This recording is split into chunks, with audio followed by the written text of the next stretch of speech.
Bonjour à tous et merci de nous retrouver sur le plateau de France 2 pour la seconde partie de notre entretien avec Sa Sainteté Ma Sangharadja Burkri, ce grand maître cambodgien de la tradition Theravada. Nous avons pu découvrir ensemble la semaine dernière son histoire et ses différentes activités. Nous avons choisi dans cette seconde partie d'aborder avec lui plus particulièrement son action en faveur de l'éducation des moines à travers la création d'instituts, de lycées ou d'universités afin d'assurer la transmission des principes et des vertus du bouddhisme. Je vous propose de regarder sans plus attendre cet entretien. Rencontre avec Sa Sainteté Maha Sangharadja Burkri. Votre Sainteté, bonjour. Bonjour. Je rappelle que vous êtes le grand patriarche suprême de l'ordre d'Amayutta du royaume du Cambodge, où vous êtes né en 1945 et où vous vivez la plupart du temps. Vous êtes également le supérieur du temple Wat Khemar Raram, ici même à Créteil, où nous nous trouvons. Merci beaucoup d'être avec nous aujourd'hui. Merci. Alors nous avons vu la semaine dernière votre parcours, votre enfance, vos différentes actions à travers le monde. J'aimerais que l'on s'attarde un peu plus aujourd'hui sur votre action, notamment dans le domaine de l'éducation, car c'est très important pour vous. Est-ce que vous pouvez nous expliquer pourquoi, votre sainteté? L'éducation me tient à cœur, car l'homme doit acquérir la connaissance et l'intelligence pour pouvoir s'intégrer au sein d'une société et de la faire évoluer. En premier lieu, la famille, puis ensuite le pays. Nous avons besoin des ressources humaines dans tous les domaines. Les érudits et les personnes compétentes sont indispensables pour le développement d'une société ou d'un pays. En ce qui concerne l'ordre monastique d'Amayutta, nous avons manqué cruellement de religieux capables de transmettre la connaissance, aussi bien religieuse que séculaire. D'où la nécessité de mettre en place un système éducatif qui répond à ces besoins. Vous avez créé pour cela une association, votre sainteté, l'association Sangharadja Burkri. En quoi consiste-t-elle ? En parallèle à l'association bouddhique Khmer, j'ai créé l'association culturelle Sangharadja Burkri. Cette association culturelle reçoit des donations de la part des disciples et a pour objectif de distribuer des bourses d'études en faveur des jeunes Cambodgiens défavorisés et d'apporter toute l'aide humanitaire à ceux qui en ont besoin. Alors effectivement, votre sainteté, cette association est destinée aux laïcs. Il y a aussi d'autres choses plus destinées aux jeunes moines, notamment dans le fait de les envoyer à l'étranger. Pour vous, c'est important qu'ils connaissent d'autres pays. Pour quelles raisons vous faites cela ? Les jeunes moines sont envoyés à l'étranger pour acquérir de nouvelles connaissances.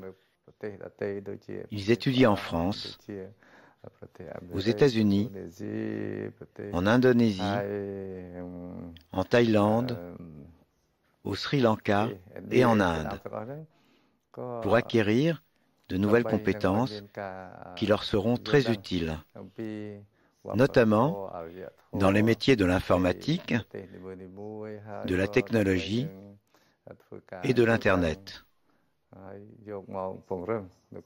Toutes ces différentes techniques du futur sont indispensables au développement du bouddhisme Theravada Khmer. Pour vous, c'est donc important qu'ils aient accès aux connaissances, entre guillemets, de l'Occident, qu'ils connaissent aussi ces pays occidentaux.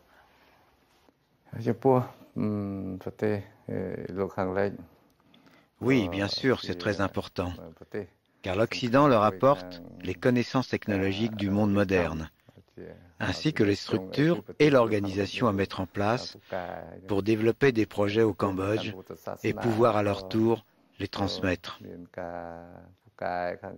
Il n'y a pas d'incompatibilité entre la vie religieuse et la vie laïque active.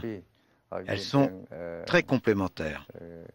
Par ailleurs, les échanges culturels avec des étudiants étrangers sont pour eux d'une très grande richesse. Votre sainteté, vous avez créé dans ce but donc différentes structures que l'on va examiner maintenant. La première d'entre elles est l'Institut bouddhique Preah Sihanouk Dhamma Diraj. Alors c'est en 1995 que vous avez souhaité créer cet institut et il est destiné en priorité aux jeunes Cambodgiens défavorisés. Alors comment vous est venue cette idée et comment est-ce que vous l'avez mise en place?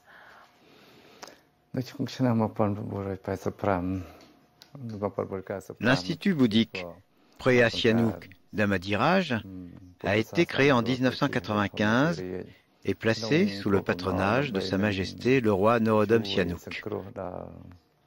Il est situé à 45 km de Phnom Penh, dans la province de Kampong Speu, province la plus pauvre du pays. Cet établissement est destiné en priorité à l'éducation des jeunes Cambodgiens les plus défavorisés. En renouant avec le rôle traditionnel des écoles bouddhiques et en réhabilitant les valeurs des familles khmères. C'est également pour participer à la reconstruction du pays et aussi un moyen d'éradiquer la pauvreté. Alors pour les jeunes religieux maintenant, en 2000, vous avez posé la première pierre du lycée bouddhique Presangarich Burkri. Donc en fait c'est une structure qui est destinée à former les moines et les novices. Comment est-elle constituée cette structure? Comment fonctionne-t-elle?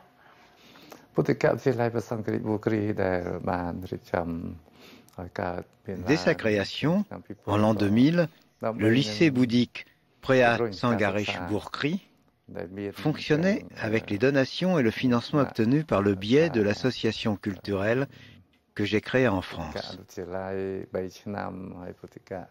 Le programme d'études est basé sur l'enseignement scolaire, normal et religieux. La structure du lycée comporte 2 cycles de 3 ans. À la fin du cycle d'études de 3 ans, un concours est organisé et permet d'obtenir un diplôme reconnu par l'État. Dans le prolongement de la création de ce lycée, Votre Sainteté, vous avez souhaité créer une université, l'université bouddhique Preah Moniraja. À quel besoin est-ce qu'elle répond plus précisément? L'université bouddhique porte le nom de l'actuel roi du Cambodge, Sa Majesté Norodom Sihamoni. Elle est placée sous ses auspices et de plus, elle est reconnue par l'État. Les lycéens qui terminent leurs études secondaires ont besoin de poursuivre leurs études au niveau universitaire. Cependant, les universités au Cambodge n'étaient pas adaptées pour répondre aux besoins des étudiants démunis, comme les moines et novices de l'ordre d'Amayuta, ainsi que les laïcs, hommes et femmes. Les étudiants poursuivent leurs études gratuitement.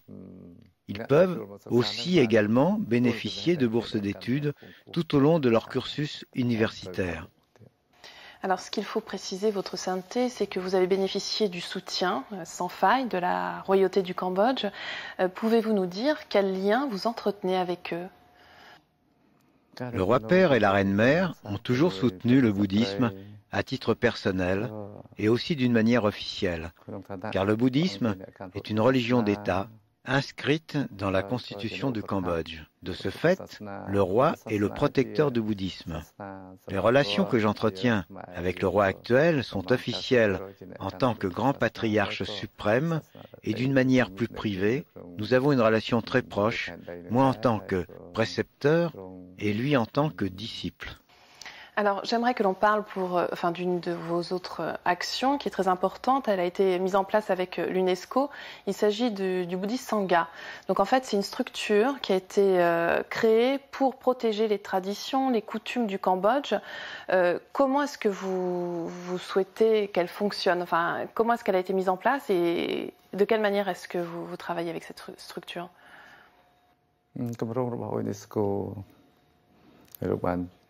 Le projet bouddhiste Sangha a été initié par le bureau de l'UNESCO à Bangkok, avec au départ le soutien de la Norvège et de la Nouvelle-Zélande. Le projet a débuté au Laos, puis s'est étendu à travers la région du bouddhisme Theravada en Asie, notamment au royaume du Cambodge. Le but de ce projet est de préserver le patrimoine bouddhiste au Cambodge, ainsi que la culture des arts traditionnels par le biais de la pagode, car les moines étaient détenteurs de ce savoir. Ce projet s'adresse également aux jeunes démunis qui n'ont pas pu suivre le cursus scolaire normal. De ce fait, j'ai offert l'enceinte de la pagode comme centre de formation. Alors, Votre Sainteté, on vient d'énumérer les différentes structures que vous avez mises en place, que ce soit dans le domaine laïque, religieux ou culturel.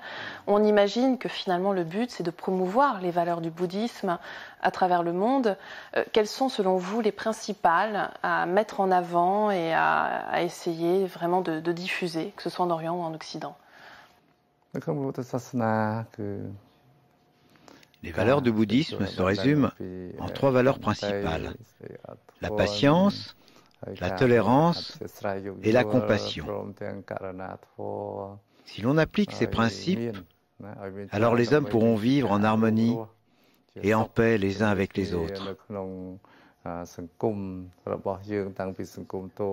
En outre, ils pourront développer un nouvel esprit d'humanisme et d'altruisme qui englobe la compassion et la bienveillance envers tous les êtres, instaurant ainsi la culture de la paix dans notre société contemporaine ainsi que dans la société khmère. Alors, Votre Sainteté, vous avez participé à différents sommets consacrés à l'environnement, à la protection de l'environnement. C'est un sujet qui vous tient particulièrement à cœur.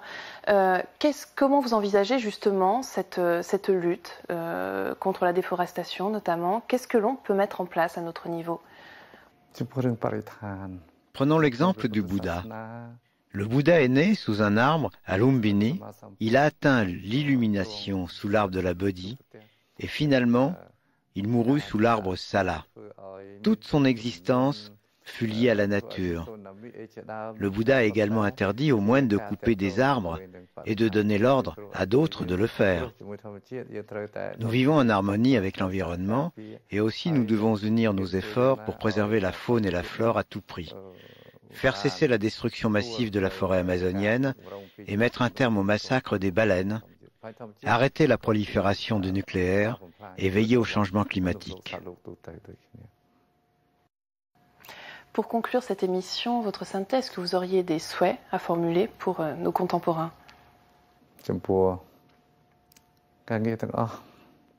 L'enseignement du Bouddha est basé sur l'impermanence. Un moine ne devrait pas faire de projet dans l'avenir. Il doit vivre au jour le jour. Toutefois, le bouddhisme dépend de la communauté laïque qui subvient aux besoins des religieux. Le projet va dans la continuité de ce que j'ai déjà entrepris ces dernières années, dont l'accent a été mis sur l'éducation et la formation des jeunes pour renforcer la capacité intellectuelle. Mon but est de développer les infrastructures afin d'accueillir encore plus de jeunes démunis, afin de développer des ressources humaines de qualité pour relever le défi qu'est la renaissance de l'ordre Dhammayutta, en particulier, et du bouddhisme Theravada khmer en général, et pour la paix dans le monde.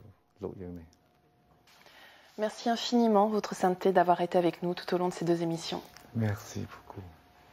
Avant de nous quitter, voici 2 livres que nous vous conseillons.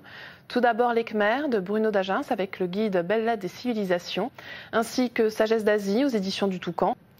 Merci de nous avoir suivis. Vous pouvez voir et revoir cette émission pendant toute une semaine sur le site internet de France 2, rubrique Tous les programmes et Chemin de la foi. Je vous souhaite une excellente journée. J'aurai le plaisir de vous retrouver dimanche prochain.